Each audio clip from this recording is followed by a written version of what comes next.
Starting off with an Abaddon black base coat, we're going to then brush or airbrush some Strachan green all over the miniature. This will go on top of the entire mini, but we're really only focused on the armor panels. So if it's not fully covering the legs, for example, don't really worry about it. We're more worried about the armored plates of the miniature here.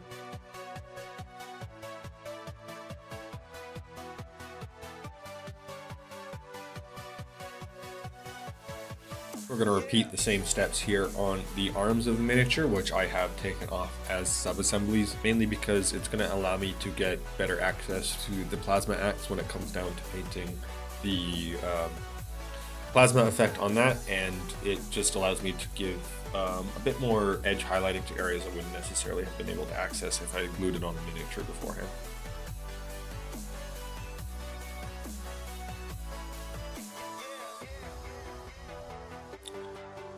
Now, taking some Steel Legion drab, we're going to pick out the undersuit of this miniature here, the legs, the segments between the belt and the upper armor panels, and anywhere else that would be, as I said, like an undersuit. So pick it all out with the Steel Legion drab, and if you get any excess overspill, you can either clean it up immediately with like a finger or a wet brush, or let it dry and then come back in with the Strachan green and just, tidy up any overspill.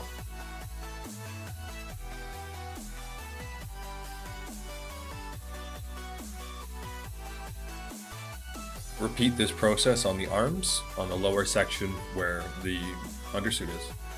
And then once that's done, because most of that footage was out of focus, you're left with this, just, two little green and brown arms here.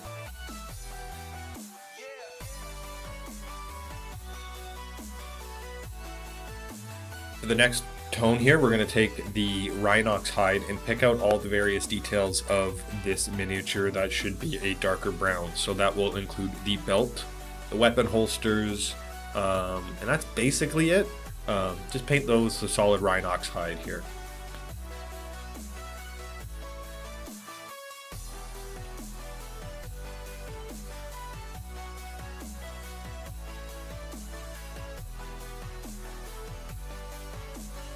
With that complete, we're going to use some Mournfang Brown to pick out the leather details, such as the belt loops, this leather strap on the holster here, and the knee pads of the warrior.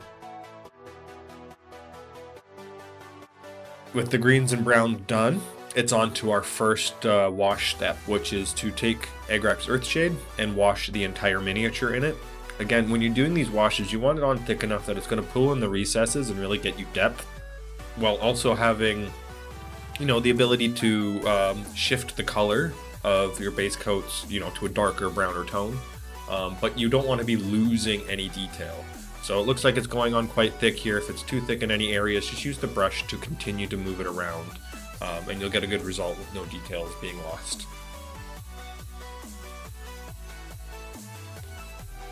We're going to do the same to the arms here, both of them, and both the green and the brown bits.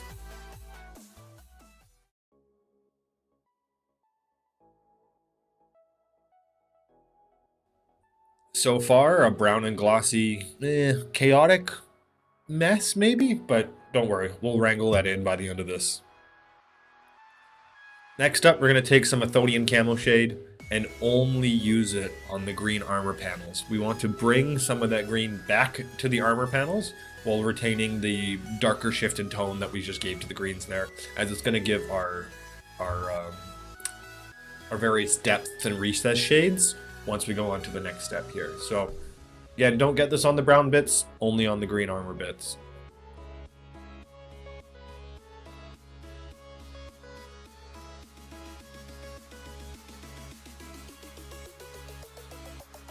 The next step here requires some Death Guard green and some really careful brushwork. Basically, we're just going to be picking out most of the armored panels, especially the ones that are closer towards your desired light source. In my case, it's just an overhead light, with the Death Guard green. Again, we want to keep it on the raised surfaces primarily, allowing the darker shade that we just created of the Strachan and wash mix to stay in certain areas that we believe should be at that darker shade. There's really no art to what panels should be that darker shade. It's a little bit of user preference, a little bit of, what you want to do in regards to lighting of your miniature. I typically keep it very basic. I go for the top panels and anything I feel like would be receiving more light from a top-down global illumination source. So that's how I'm painting it up here. And while this footage runs in the background, we'll get into some of the lore here.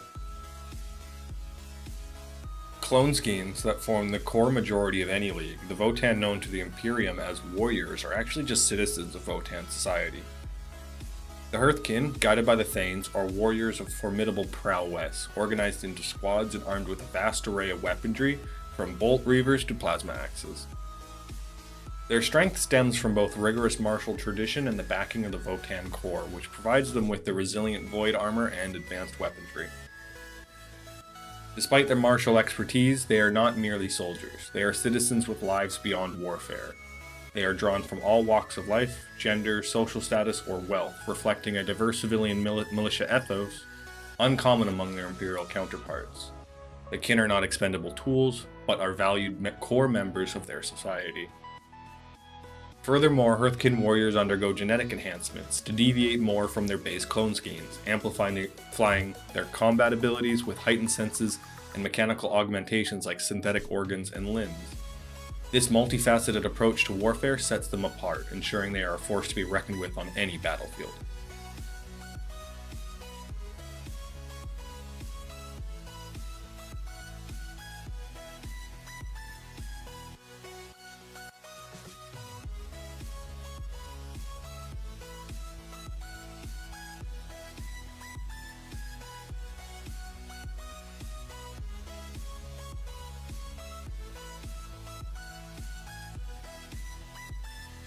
If you've seen any of my votann videos before, you know what's next. Get yourself some Rhinox hide and a sponge, and we're going to sponge it over the armor, focusing on the edges of panels that would be taking damage, whether from the environment or fire, but really just trying to get a random chipping pattern going. Do not worry too much about it being quote-unquote correct. It will look good if you just don't overdo it. You hit the edges and you let it sit.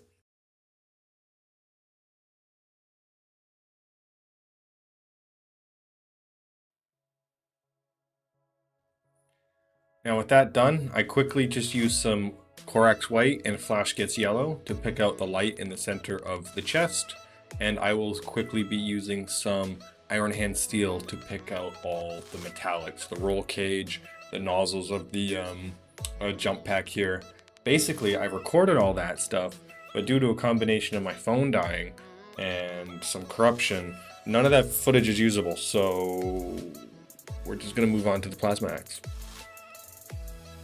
Alright, using some Screamer Pink, we're going to pick out the axe handle here. The head of the axe and the bottom of the haft have already been picked out with an Iron Hand Steel base coat, followed by a Nuln Oil wash. And now we're just going to pick out the haft with this pink color, as I mentioned, and then give it a dry brush of Screamer Pink before giving it a wash of Carabug Crimson. All this footage I just mentioned, unfortunately, is lost due to the corruption. So this is what we got for now. We're going to move on to some lore and then me painting the axe heads.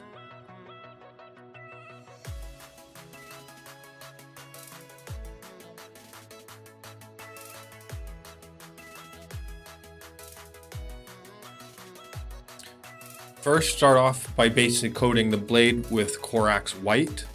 With that done, and that's like a nice solid color, we're going to use multiple purples of various lighter tones to basically paint in smaller and smaller sections of the blade, so to get a gradient effect that will create our axe edge look.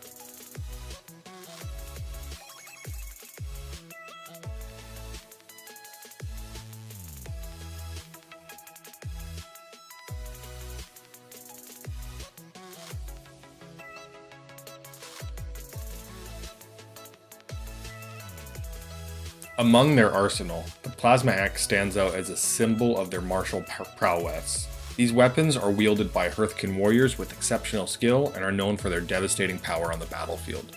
These axes, infused with advanced plasma technology, are powered by compact fusion reactors or other such advanced energy sources integrated into their designs. Upon activation, Through a mechanism on the handle, the axes project a superheated plasma in a controlled manner, capable of slicing through armor and materials with ease. The plasma projection is finely tuned thanks to magnetic containment fields, ensuring the precision in combat engagements. To mitigate the intense heat generated by plasma, the axes incorporate heat resistance materials and efficient cooling systems, ensuring their functionality in prolonged battles. Overall, votann plasma axes represent a fusion of advanced technology and masterful craftsmanship, wielded by the most skilled Hearthkyn warriors to a devastating effect on the battlefield. With that, the axe is done. It's got a nice edge. We're going to finish up the gun for the other arm and glue them to the body. And that's what we're left with so far. An armed, jumping dwarf. We still have to paint the head, and we're going to move on to that next.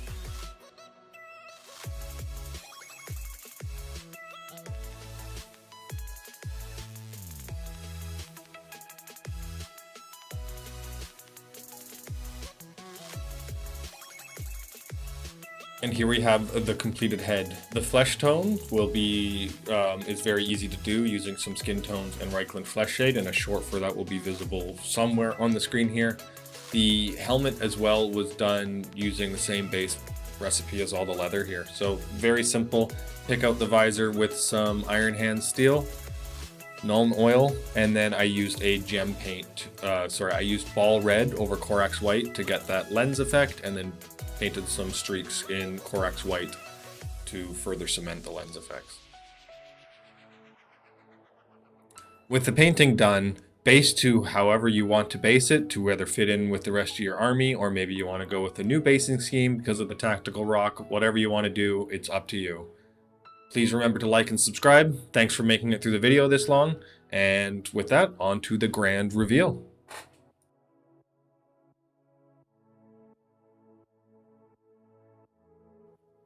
Before setting up for this grand reveal, I gave the Mini a once-over with a airbrushed ultra matte varnish, just to bring down the glossiness that was brought in via our washes.